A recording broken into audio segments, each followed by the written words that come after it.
thank you very much. It's a pleasure to be here, and especially to be here under the auspices of giving the Richard and Louise Guy lecture.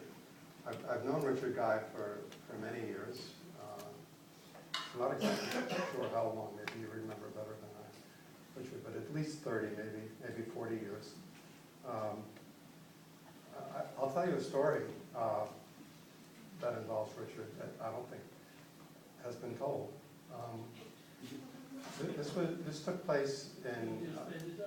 I just made it up, yes. And that's why. So it's about his quick wit. And this happened in Edmonton at the University of Alberta about 30 years ago. There was a conference there that I was attending, and so was Richard. And I was staying at some hotel about 10 blocks away from the university, and there was another mathematician there, a professor at the University of Illinois by the name of Bruce Burnt. And we were walking over together to the conference. And we got stopped on the street on the way over by a camera crew. And they were stopping people on the street to ask them what they felt about the testing of cruise missiles in northern Alberta. So we said, well, we're not Canadians, we're not from here, we're Americans. And they said, that's okay, you can give your opinion. And so we were sort of on the spot, and we had to say something about what we felt about the testing of cruise missiles in northern Alberta. I said something about that these were weapons of mass destruction, and they didn't make me feel more secure that we had them, or something to that effect. Anyway, it wasn't very effective. I don't think we got on the news. But anyway, we went to the conference, and there was a coffee before the talk started, and I told the story of what just happened to us. And without missing a beat, Richard said, well, what you should have said, we're Americans, and better to test them here than in our country.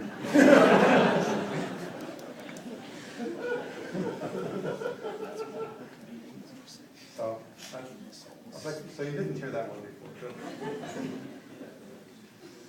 It always struck me that mathematics has been at a disadvantage with many of the other sciences, in that people in the other sciences, they can talk about exciting things that are on the frontier of their field right at the very beginning. And math is, I don't know, like for example, when my daughter was in junior high school, in her biology class, they dissected a cow's eye. I mean, for junior high school students, I guess that's cool. But anyway, in math, what were they doing in math? They were just doing arithmetic. You know, one long division problem after another. You know, why should you like math? Why should this be interesting to you if you're doing this exciting thing in biology class, and then in math you're just, you know, doing work, you know, rote stuff. So I've always tried to find unsolved problems and introduce them in courses that I teach, even in calculus or pre-calculus. I try to do that. And so I've come up with this talk, which goes even further back, which goes back to just school arithmetic, and what we still don't know about the things that we've all known since we were very young. So let's see if this works. Good. So, so this is about some things maybe that you didn't learn when you first learned about addition and multiplication. And so let's see what I'm talking about. Let's start off with a problem that this is one of those boring things which you had to do, everyone had to do. This is a typical problem. Maybe you'd have 20 of them to do for your homework or something. Good, I hope I did it right. 483 by 784. Now, okay, we know the method. You take the 4, that's on the 784, and you multiply it to the 3 and carry the 1 and so on. Everybody, then we have to add up. Now, if you had a bigger problem, suppose you had now, instead of 3 digits by 3 digits, like we just saw, suppose we had 23 digits by 23 digits. So I wrote here that you already knew deep down that math professors, math teachers are sadistic. It's not true. That's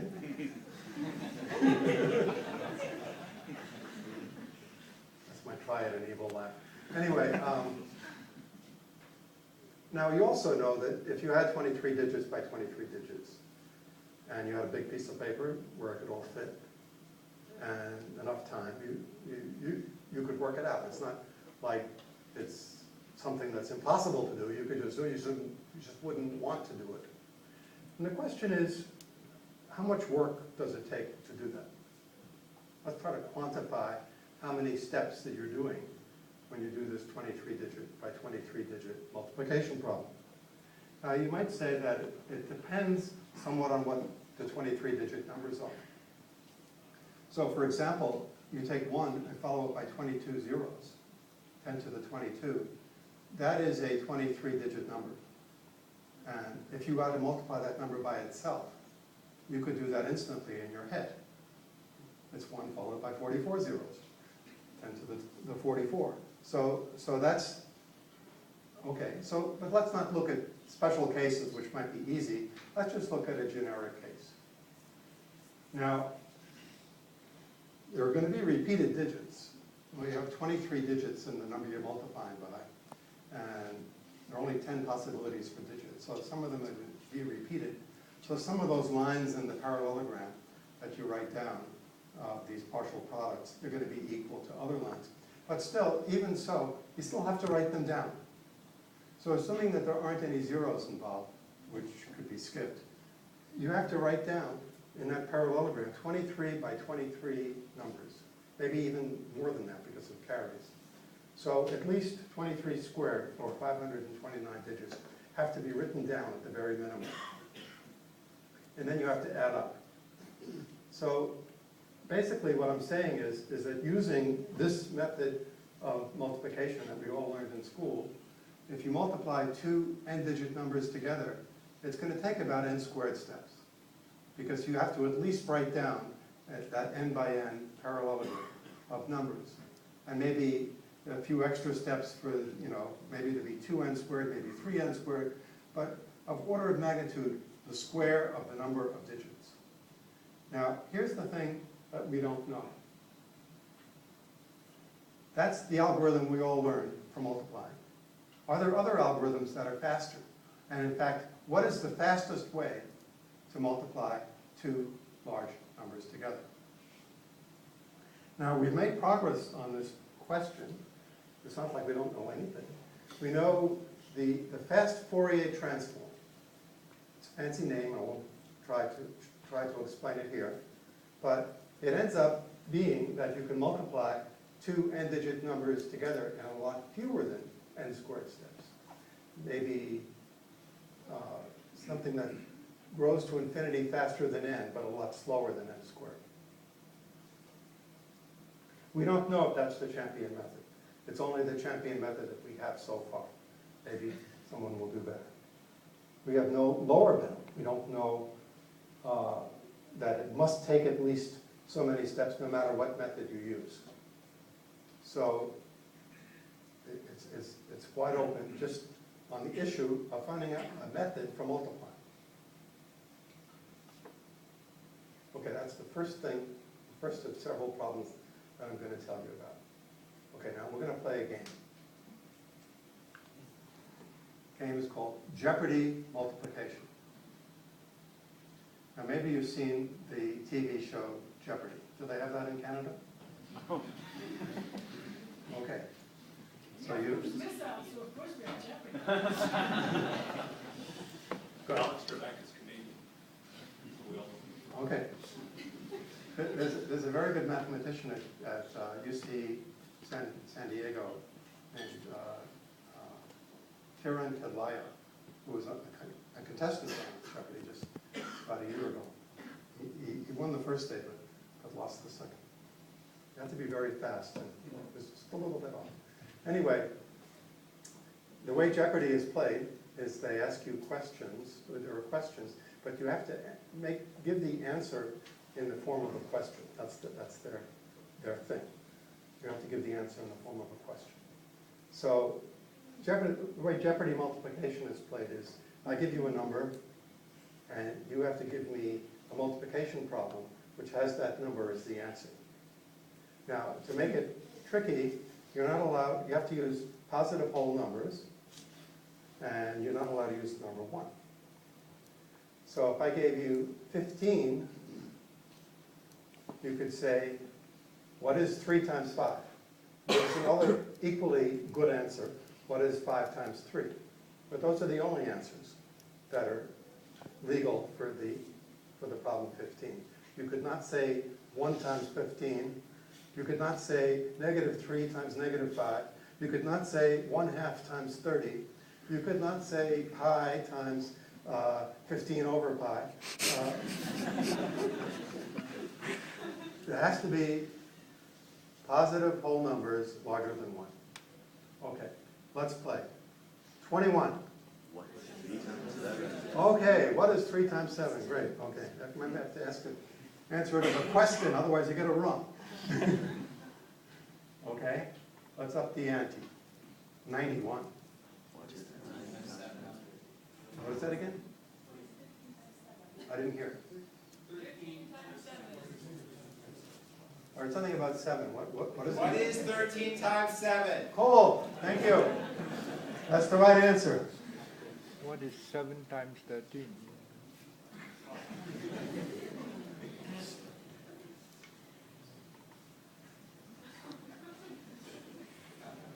What is 83 times 97? That's beautiful. That's absolutely the right answer. How did you do it? Difference of squares. What? Difference of squares. Yeah, that's the way. So you're right, 8051 as 8100 minus 49. And you recognize both those numbers as squares.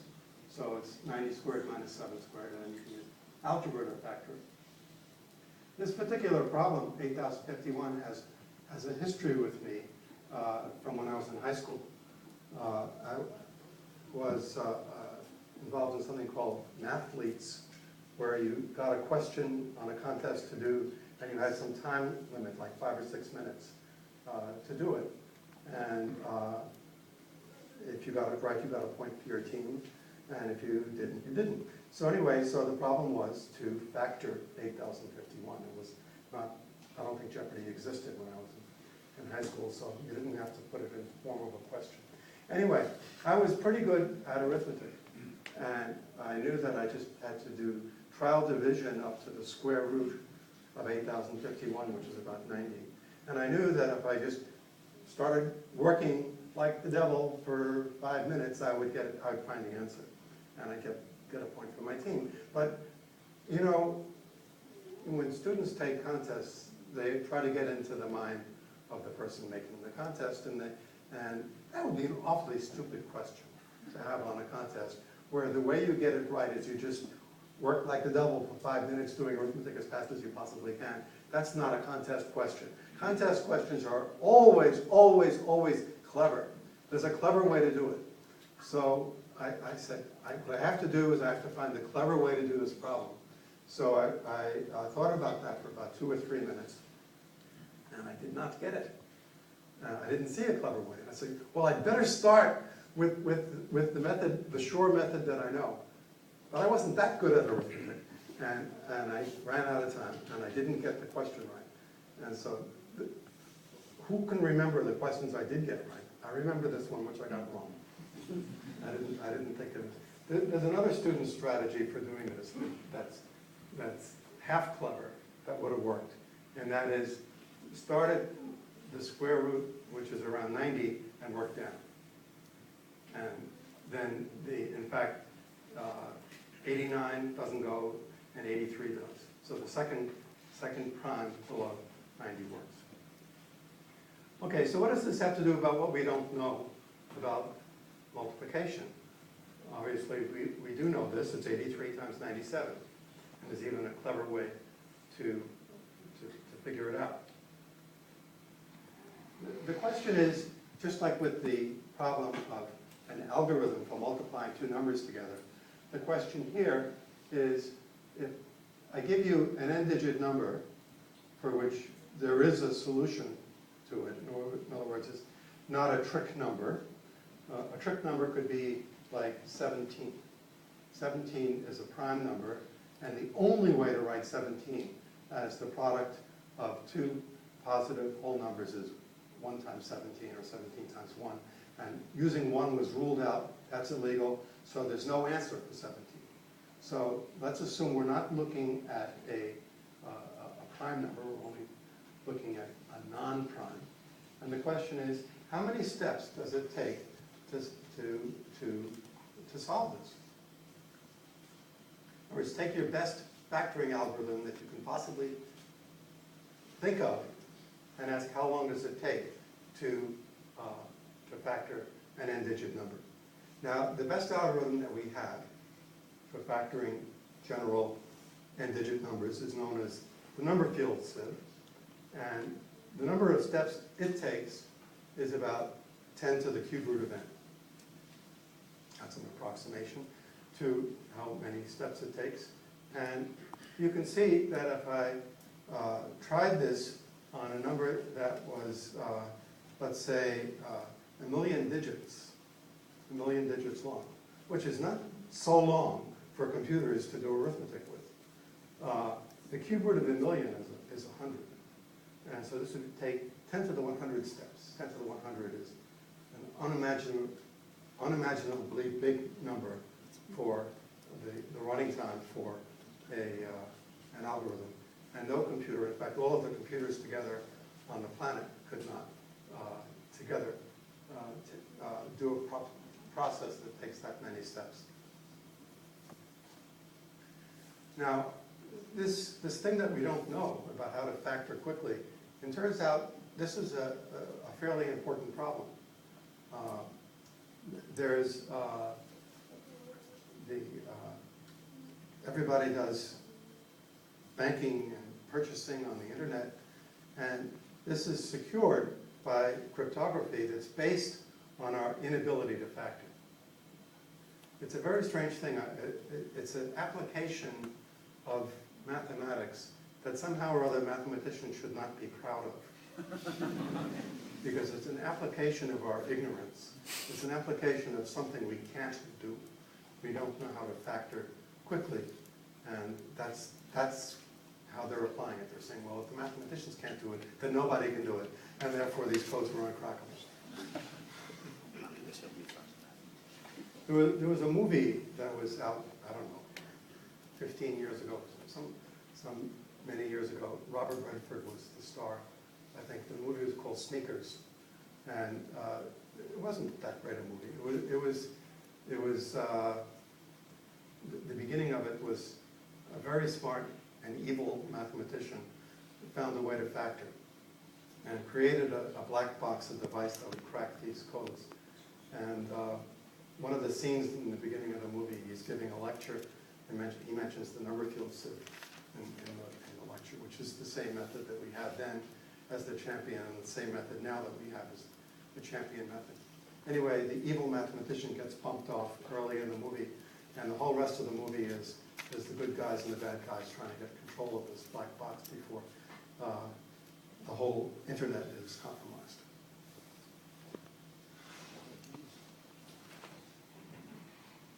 Okay, so far we've looked at two problems involving multiplication. Surely addition cannot be hard. What could be unsolved and unknown about addition? So let me start with something pretty boring. It took me a long time to type in correctly. This is the addition table up to 10 plus 10. And what I'd like to stare at is that in this boring table, you see all of the numbers in blue there, those are the sums. They go from 2 to 20. Every number between 2 is the smallest, 20 is the biggest. And in fact, if you just look across the top row, you're just counting from 2 to 11, and then the right column, you're counting down that column, 11 up to 20.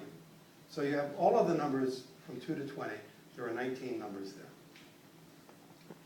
And you could generalize this thought and say that instead of doing the addition table 10 by 10, suppose you're doing n by n. Okay, can you tell me how many different numbers are in the n plus n addition table?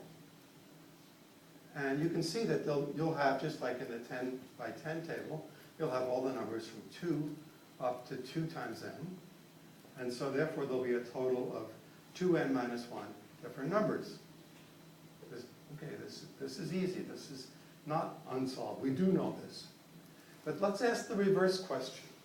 Let's say you're given a set of n numbers, not necessarily all of the numbers in order starting with 1, not just 1 up to n, but n numbers, any n numbers.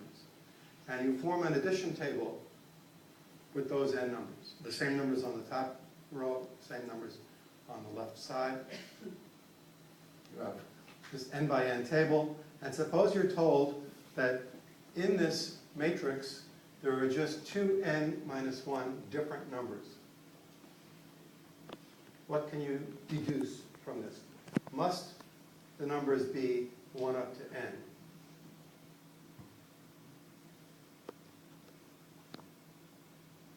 By the way, I guess I mentioned here that 2n minus 1 is obviously the minimum, the fewest number of distinct entries. But let's look at this question that I just asked. Must the list be the numbers from 1 to n if you get just 2n minus 1 different sums?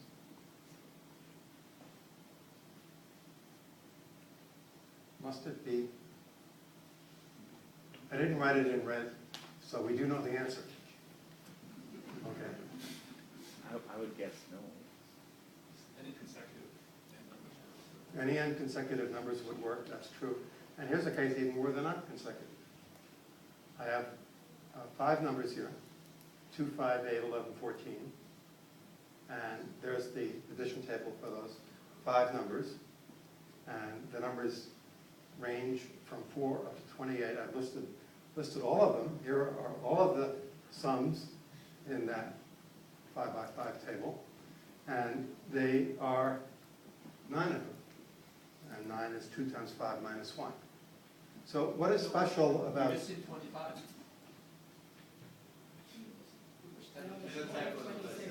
You got 26 at the bottom. Okay, well, you see 26? That's really 25. That's my mistake.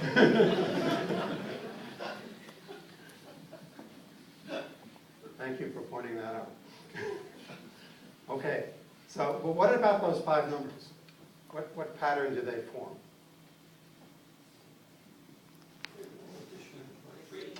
Right. Instead of just adding 1 on to get the next one, you're adding 3 on to get the next one. This is called an arithmetic progression. And in particular, if you have an arithmetic progression of length n, and that would be the general way to get 2n minus 1 different sums. Now, an Israeli mathematician named Gregory Freiman asked this question. Okay, so the 2n minus 1 problem he could do and everybody could do. But what about if you have a little bit more than 2n minus 1 different sums? So for example, what if you have 2n plus 7 different sums in your table? Or what if you have 3n different sums in your table? How special must the n numbers be?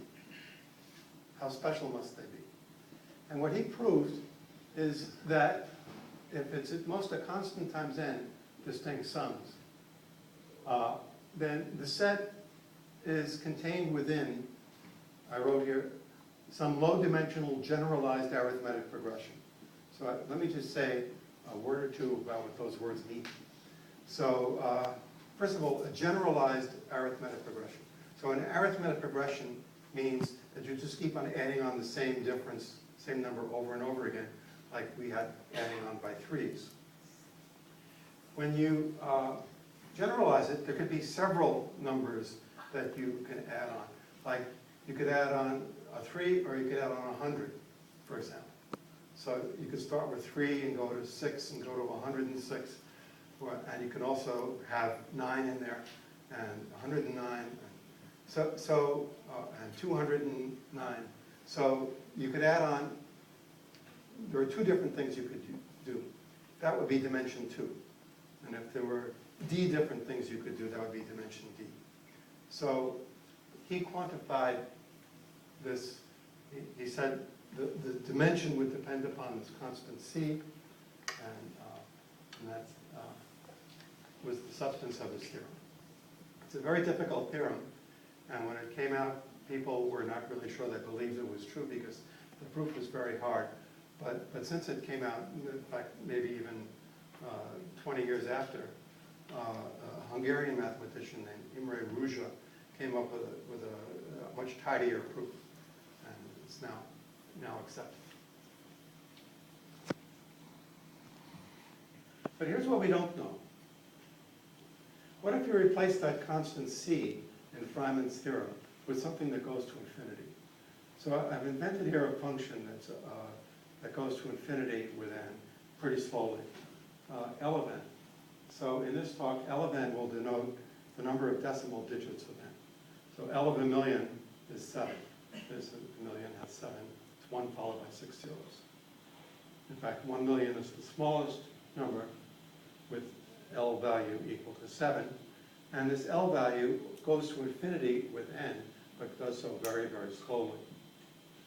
So n times L of n, which you see here, is just a little bit bigger than a constant times n. And suppose you have an addition table with n numbers by n numbers, and you only have n times L of n distinct pairwise sums. What structure is imposed on that set of n numbers? So Feynman's theorem falls down, and we don't know the answer. This subject of trying to find structure in sets given properties of the sets is in a field called combinatorial number theory, and it's a very active and robust field, and we'll see another example of it later in my talk in a few minutes. Also, I ask about three-way sums. Take a set and look at all ways of adding 3 members of the set together, and suppose there are not that many different sums that you get. What structure does that impose on the set? I think that's also wide open. I don't even think we have something like Feynman's theorem there. Okay, so we looked at addition tables. Let's go back to multiplication and look at the n by n multiplication table. And all of a sudden, we have immediately an unsolved problem. And we'll talk about that for a few minutes. The question is, how many different numbers appear in the multiplication table? And I'm not saying take any n numbers. Just take the numbers from 1 up to n. That's all. The ordinary multiplication table that you learned. How many different numbers are there? So let's look at some examples. I have this notation, m of n is the number of distinct entries in the n by n multiplication table. And here we're doing for n equal 5. Now, we all know that, and we saw this with the Jeopardy multiplication game, that every multiplication problem has the reverse problem with the same answer. So the color coding in this matrix is that the red numbers on the upper right are all different. And the black numbers all have duplicates. So the lower left numbers will all be duplicated. So for example, the number 10 on the bottom row, which is 5 times 2, appears on the right column as 2 times 5. And so the lower left has to be duplicates in there in black. And on the main diagonal, some of those will be unique, appearing once, but like the number 4 is in black because it appeared on the line above it as 1 times 4. So adding up here, I have 14 numbers. Okay, well, let's go up to the 10 by 10 table. And you can see that the black numbers, which refer to repeats, are infiltrating in the upper right sum. And so now we have only 42 different numbers in this 10 by 10 table. Now, it seems correct that we should be comparing this number 42 and the previous number 14 with the square of n, because that's how many entries there are in the matrix. There are n squared. There are 5 squared entries here. We got a little bit more than half of 5 squared with 14, and with 10, we got a little bit less than a half of 10 squared. 10 squared is 100, half of that is 50, or a little bit less. So let's ask the question then of comparing m of n with n squared. And we can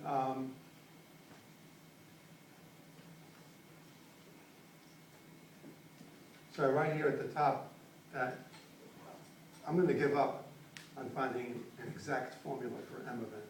That seems way too hard. Instead, let's just ask the question of getting approximately what m of n is. What is its order of magnitude? So should it always be greater than a constant times n squared? Or maybe not. Maybe no matter what constant you choose, m of n should eventually be smaller than that. Okay, let's look at some numerical evidence beyond 5 and 10.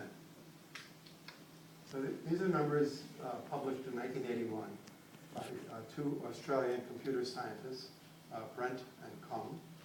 And the numbers n that they tried are in the left column. Does anyone recognize what those numbers n are in the left column? One down to what?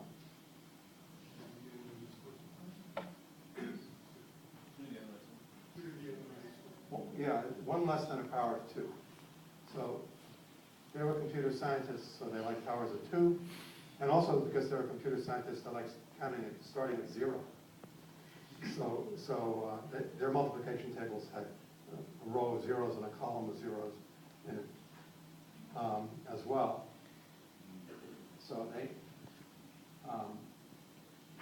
computed these numbers. They computed exactly how many entries there were in their table, and dividing their answer, m of n, by n squared, and seeing what the ratio is.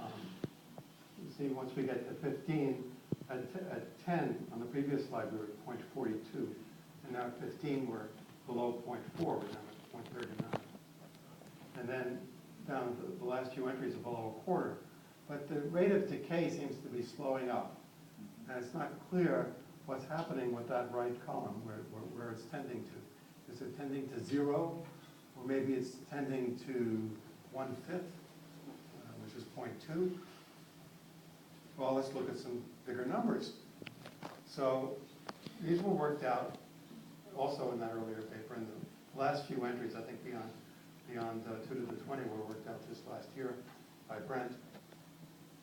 Can you believe that? 2 to the 25? That's 32 million.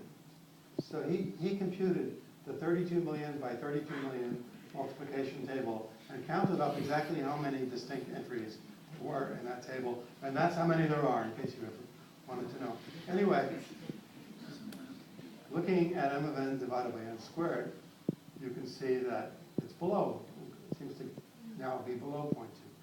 Well, maybe the numbers will turn around. Maybe you go up higher and they'll decide to come back up. I mean, this doesn't prove that they're decreasing and constantly going down, but it certainly looks that way. Maybe the next target would be 1/6. We'll never get below 1/6, which is 0.1666. Here are some bigger numbers. And these I did jointly with Brent, and we didn't get them exactly. We did a numerical simulation. We thought like experimental scientists. Experimental scientists don't don't look at every piece of data in an experiment, because they don't have that. What they do is they do samples, statistical samples. So we did that with this, and this became a big project because we had to worry about, given a number in the table, how do you do the arithmetic with it, numbers that are that big, and decide if it's in the table or not. So for example, the last entry there on the right, there's 2 to the 500 million. So the numbers in the table were going up to 2 to the 1 billion. I'm feeling a little bit like Austin Powers now. So 1 billion binary bits. And that's the size of one of those products. And even deciding if it's in the table to see if you can factor it, that's not going to be easy. So instead what we did is we used an algorithm of Eric Bach and another algorithm of Adam Kalai to create random factored integers of a given size. That runs in, the technical term is polynomial time, but what that means is that it runs quickly. And that's how we did this, and you can see that the numbers continue to go down, and now we're even down below 1 over 100 at the last entry. So what's happening here? Well, without the benefit of any of these numbers, in fact, decades before these calculations, even the earlier calculations were done, Paul Erdős looked at this problem. And he wrote 2 papers on the subject. One was published in 1955 and the other in 1960. And these were both unique papers of his. He wrote many, many papers, like maybe 1,500 papers. I think he has holds, and this was before word processing. Okay. Mostly he wrote papers in English, French, German, and sometimes he would write in his native Hungarian. Occasionally, very occasionally, he'd write in other languages. Often they would be translated by friends. And the 1955 paper and the 1960 paper were both written in these other languages. The 1955 paper was written in Hebrew. Not many papers are written in Hebrew. And he proved in that paper, and it was the only paper that he wrote in Hebrew, he proved that m of n divided by n squared tends to 0, as n goes to infinity. And he also proved some rate of approaching 0, but he didn't pin down at all what that rate was. And then 2 mathematicians who were friends of his in Russia, Lunik and Vinogradov, prodded Erdős to take this further and find the rate at which m of n divided by n squared goes to 0. And he found it, approximately. There's a number, I'm calling it here E. This is opposed to the number lowercase e, which is the base of natural logarithms that maybe you've heard about. And I just invented the name capital E for this number, for this talk, to name it in honor of Erdős. This constant, 0.086 and whatever, is explicitly describable in terms of the natural log function. It involves natural log of 2 and the double natural log of 2, but I won't get into exactly what it is. That's what it is in decimals. And Erdős showed that m of n is about n squared divided by L of n to the e. Remember what L of n is. It's the number of decimal digits in n. Now, maybe it's a little bit hard to see it in these slides, but the word about in the last line is in italics. What? That's a weasel word. What do I mean by that? What I meant was that constant e gives the best approximation if you're looking for an approximation of the form n squared divided by L of n to the e. If you change that number e even by a tiny, tiny little bit, it would be worse eventually. But it doesn't mean that n squared divided by L of n to the e is the formula, is the answer. It doesn't mean that if you took m of n and divided it by n squared over L of n to the e, that the ratio would tend to 1, or even that the ratio was bounded. So Erdős didn't make further progress on this problem, but two of his disciples did. And Tenenbaum had a paper written in French where he made further progress, and then the best result today is due to Kevin Ford, who writes in English. He's a professor at Illinois. And he showed that there's an extra factor here that's smaller than any fixed power of L of n. This involves L of n. In other words, take the number of digits of n, and then take the number of digits in that number. So for a million, the number of digits is 7. The number of digits in 7 is 1. So L of a million is 1. If I go up to a huge number like before, the number 10 to the 100, okay, L of that is 101. And L of that is 3. So L of n is really, really just barely going to infinity. You take it to the 3/2 power, and you put it there in the denominator. And then Ford showed that that's the order of magnitude for m of n. He doesn't know that if you divide m of n by this number, then the ratio tends to 1. He just knows if you divide it by that, then the ratio is bounded. Bounded away from infinity and away from 0. And so this is just the multiplication table of the numbers from 1 up to n. We don't know how many different numbers there are. That's the best that we can do. It's still not the right answer. Okay, I'm ready now for the last problem. This is like the grand finale in a fireworks show. Okay? So this problem involves both addition and multiplication. So this is really higher math. And so let's look at the problem is due to Erdős and a Hungarian mathematician named Semmelweis. If you take the numbers from 1 to n, let's look at both the addition table and multiplication table.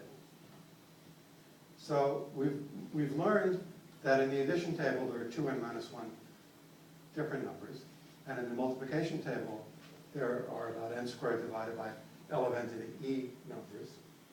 Well, comparing those two quantities, the addition table one is tiny. So you'd say that really it's n squared over L of n to e. That's how many entries in both tables. Now, that's if you take the numbers from 1 up to n. Now suppose you take another set of numbers. Suppose I take the powers of 2. So I take 1, 2, 4 up to 2 to the n minus 1. Now, if I look at the products of those, the multiplication table with those numbers, that's really the addition table in disguise. I'm just adding exponents. And so there are just 2n minus 1 different entries in the multiplication table. But the addition table, all the sums are different except for a plus b equals b plus a. So there are about a half n squared different entries in the addition table. So you look at these two extremes here. The two extremes are, you take 1 to n, and the addition table has very few numbers, but the multiplication table has a lot of numbers. And the other extreme is I take these powers of 2, and the addition table has a lot of numbers, but the multiplication table has very few numbers. Is that always going to happen? If you take n numbers, will at least one of those two be large? If you make one of them small, must the other one be large? That's the question. And to quantify that, Erdős and Semmelweis conjectured that if you have n distinct numbers, then the number of distinct pairwise sums plus the number of distinct pairwise products would be greater, almost as big as n squared. So for almost as big, I write n to the 1.999. I could have put in a few more nines.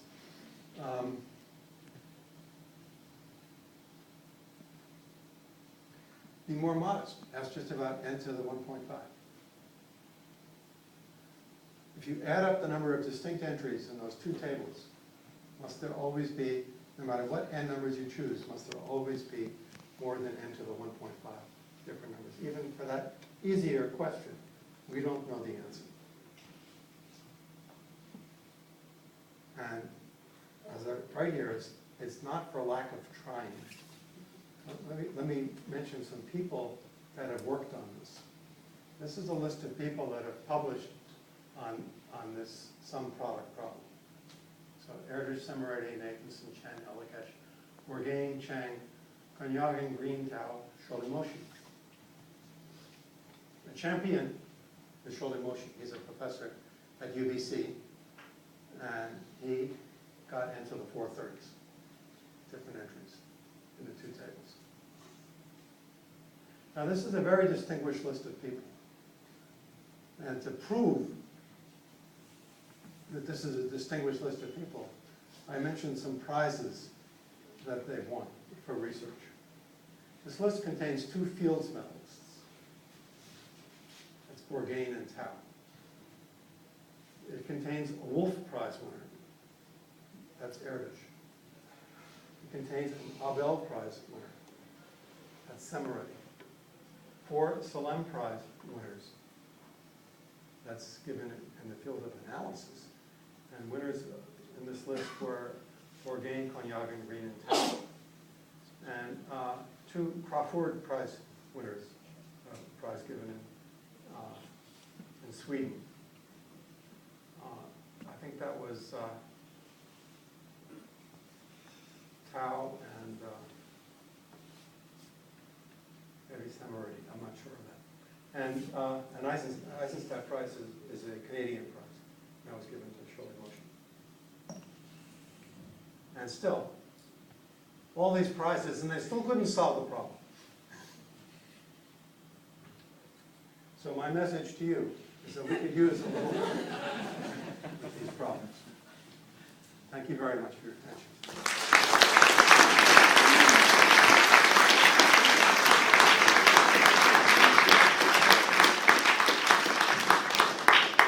I think Dr. Pomerance would be willing to answer a few questions. Maybe not that question. Right. I was going to say, even answers would be better.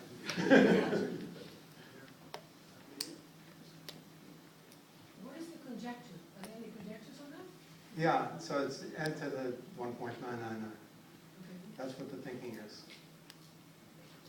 Can I ask a second? Yeah.